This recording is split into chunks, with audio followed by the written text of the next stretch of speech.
સ્વાગત છે. હું છું હેપી અને હવે જોઈએ આજના મુખ્ય સમાચાર. મહીસાગર જિલ્લાના બાલાસિનોર શહેરમાં અષાઢી બીજના પાવન અવસરે ભગવાન જગન્નાથની 138મી ભવ્ય રથયાત્રા ભક્તિ અને ઉત્સાહના માહોલમાં યોજાઈ હતી.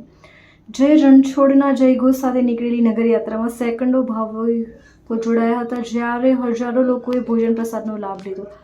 અષાઢી બીજના પવિત્ર દિવસે બાલાસિનોર શહેરમાં વૈષ્ણવ પરંપરા અનુસાર ભગવાન જગન્નાથજીની 138મી રથયાત્રા વાજતે ગાજતે નીકળી હતી. જય રણછોડ અને માખણ ચોરના જયઘોષથી સમગ્ર શહેર ભક્તિમય બની ગયું હતું. પરંપરા મુજબ સવારે રણછોડ રાયજી નીકળી અને સ્વામિનારાયણ મંદિરથી 2 રથ નીકળી રામજી મંદિરે પહોંચ્યા હતા. ત્યારબાદ ભગવાન જગન્નાથજીના 3જા રથ સાથે ભવ્ય નગરયાત્રાનો પ્રારંભ કરવામાં આવ્યો હતો. બપોરે શરૂ થયેલી રથયાત્રા કડિયાનો ઢાળ, નિશાળ ચોક, રાજાપુરી દરવાજા અને અમદાવાદી ઢાળ સહિત મુખ્ય માર્ગો પર પસાર થઈ રામેશ્વર મહાદેવ મંદિરે પૂર્ણ થઈ હતી. રથયાત્રામાં બેન્ડ બાજા અને ડીજેના તાલે ભક્તોએ ઉત્સાહભેર ભાગ લીધો હતો.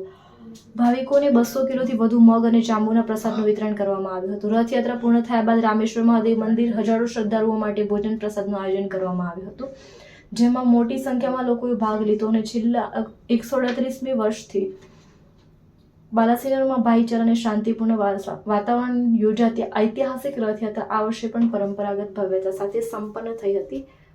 સમગ્ર આયોજનમાં નગરપાલિકા અને પોલીસ તંત્રએ મહત્વપૂર્ણ સહયોગ આપ્યો છે. રિપોર્ટર પ્રદીપભાઈ પ્રજાપતિ, બાલાસિનોર, મહીસાગર.